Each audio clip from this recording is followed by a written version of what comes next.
Alexandre de Moraes pode ser alvo e juiz ao mesmo tempo na investigação sobre Bolsonaro e aliados. Presidente do Tribunal Superior Eleitoral, TSE, e ministro do Supremo Tribunal Federal, STF, Alexandre de Moraes seria um alvo importante da suposta trama golpista articulada pelo ex-presidente Jair Bolsonaro, PL, e seus aliados para impedir a posse do presidente Luiz Inácio Lula da Silva, PT, de acordo com a Polícia Federal, PF. Segundo as investigações, os suspeitos teriam preparado uma minuta de golpe prevendo a prisão de Moraes e teriam também monitorado seus deslocamentos. As supostas intenções criminosas contra o ministro levantam questionamentos sobre se haveria algum impedimento para que Moraes permaneça como juiz do caso. Na quinta-feira, 8/1, uma operação autorizada pelo ministro atingiu Bolsonaro e ex-integrantes do seu governo, levando à apreensão do passaporte do ex-presidente. Juristas ouvidos pela BBC News Brasil se dividem. Para alguns, o fato de Moraes estar na mira da suposta organização criminosa minaria sua imparcialidade para tomar decisões no caso.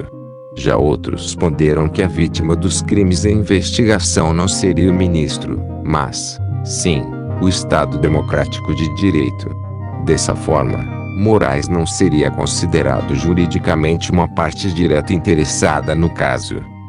Enquanto a discussão sobre impedimento divide opiniões, os juristas ouvidos concordam na crítica à decisão de Moraes de restringir a comunicação entre os advogados dos investigados. Na decisão que autorizou a Operação Tempus Veritatis, Hora da Verdade, na tradução do latim, contra Bolsonaro e ex-integrantes do seu governo, o ministro proibiu os investigados de se comunicarem, inclusive por meio de seus advogados.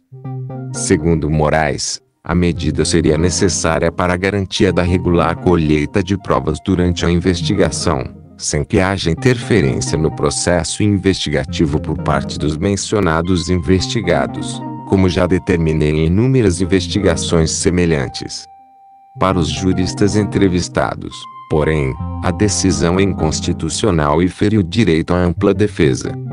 Advogados ficarem proibidos de falar é um absurdo completo, inclusive porque advogados têm direito de combinar estratégias de defesas, afirma o professor de Direito Processual Penal da Universidade Federal Fluminense, UF, João Pedro Pádua.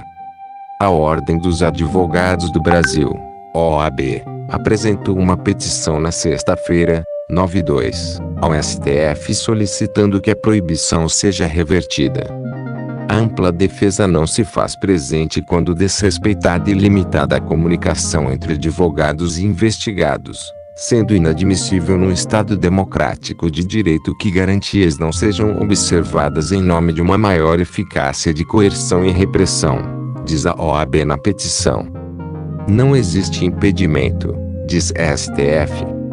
Questionado por meio da assessoria do STF, Moraes não quis comentar as críticas sobre as restrições impostas aos advogados.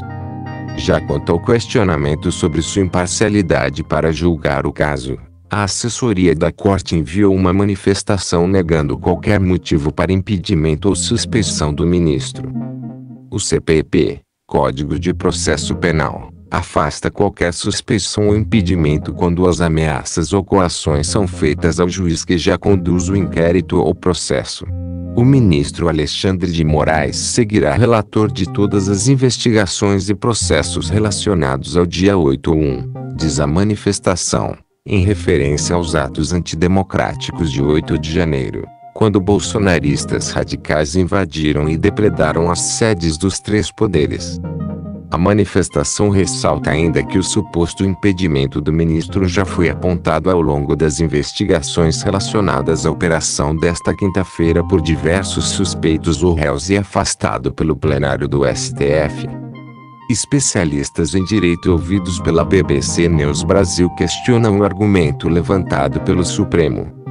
Para a advogada criminalista Marina Coelho, conselheira do Instituto dos Advogados de São Paulo, IASP, A regra do CPP citada na manifestação do STF não se aplica para afastar o impedimento de Moraes porque ela trata de ameaças feitas contra juízes quando o inquérito ou processo já foram iniciados.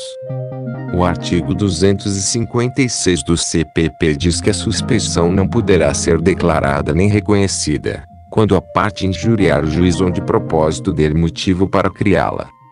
Essa regra busca impedir que um réu ou investigado tente propositalmente afastar o magistrado da causa. Já no caso da investigação da suposta tentativa de golpe, as ações dos suspeitos contra Moraes, como monitoramento e plano para prendê-lo, teriam ocorrido antes da investigação sobre um suposto golpe de Estado começar. Na nossa regra de processo penal, o juiz que é vítima e que tem interesse direto na causa não pode julgar porque ele perde a imparcialidade. Pelo que li na decisão do ministro Alexandre, ele está envolvido diretamente nessas questões como uma vítima, avalia.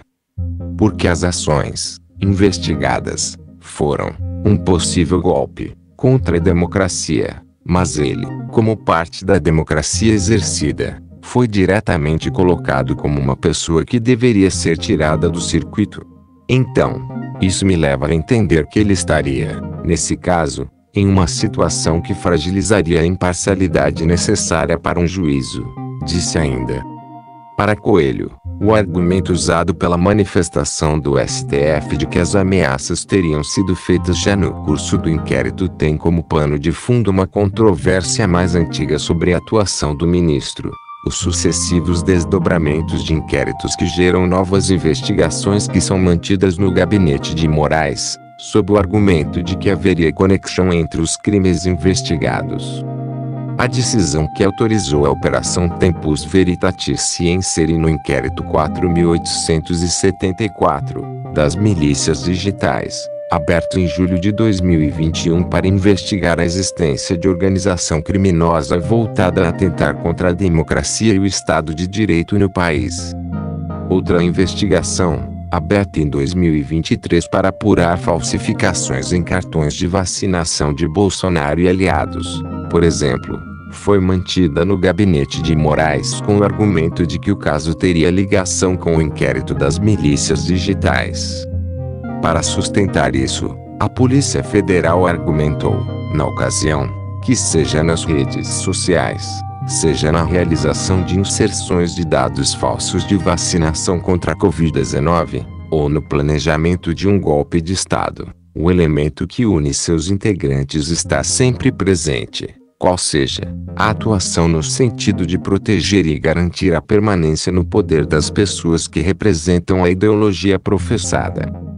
O professor de Direito Processual Penal da Universidade Federal Fluminense, UF, João Pedro Pádua também questiona esses sucessivos desdobramentos de uma mesma investigação e avalia que isso não é suficiente para afastar a hipótese de impedimento de Moraes. O inquérito 4874 realmente já está instaurado há muito tempo. Só que ele é um inquérito que investiga de tudo. Foram sendo inseridas várias outras investigações de atos posteriores, incluindo agora os atos de suposta preparação para um golpe de Estado no final de 2022, nota Pádua. A destituição do ministro Alexandre de Moraes, supostamente planejada pelos investigados, seria parte dessas atividades de golpistas, então não pode ter sido feita no curso da investigação delas mesmas, acrescenta.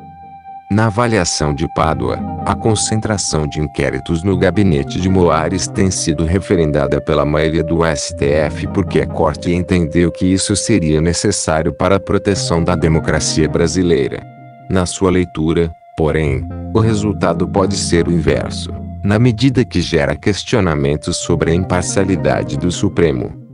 E eu acho que em uma democracia frágil como a do Brasil, com vários golpes de Estado em sua história, qualquer conjunto de decisões que enfraqueça a autoridade simbólica de um órgão é um conjunto de decisões muito perigosas. Crítica.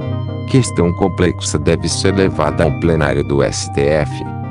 O juiz e professor de processo penal da USP Guilherme Madeira considera que o possível impedimento de Moraes no caso é uma questão complexa que terá que ser decidida pelo plenário do STF, já que é esperado que a defesa de um dos investigados questione a imparcialidade do ministro. Na sua avaliação, como a investigação apura crimes contra o Estado Democrático de Direito, e não especificamente contra Moraes, não seria acurado dizer que o ministro Alexandre é vítima e julgador. Além disso, Madeira considera que tornar Moraes impedido nessa investigação poderia servir de estímulo para mais ataques aos ministros da Corte. Se a gente olhar para a Constituição de 1988 e para a legislação que veio na sequência, ninguém imaginou uma situação como essa, de ameaças a ministros do STF, ressalta. Então, nós temos aí um certo vácuo do que fazer nessa situação. Afastamos os ministros que eventualmente possam ter sido ameaçados e, com isso, nós induzimos as pessoas que façam isso contra os demais ministros, o que não me parece adequado. Ou nós vamos permitir que essas pessoas sejam julgadas pelos próprios ministros? Questiona. A professora de Direito Constitucional da Universidade Federal do Paraná, UFPA, Estefânia Barbosa ressalta que Moraes não é o único ministro do STF citado como alvo dos investigados, já que os suspeitos teriam cogitado também a prisão de Gilmar Mendes e colocado Luiz Roberto Barroso e Edson Fachin como seus inimigos, segundo a Polícia Federal. Isso, avalia, torna ainda mais complexa a ideia de considerar os ministros impedidos. Como você afasta 4 ministros da Suprema Corte, do caso? Um futuro julgamento desse caso vai ser colegiado. Seriam 4 ministros que não só não poderiam relatar, mas não poderiam julgar, nota a professora.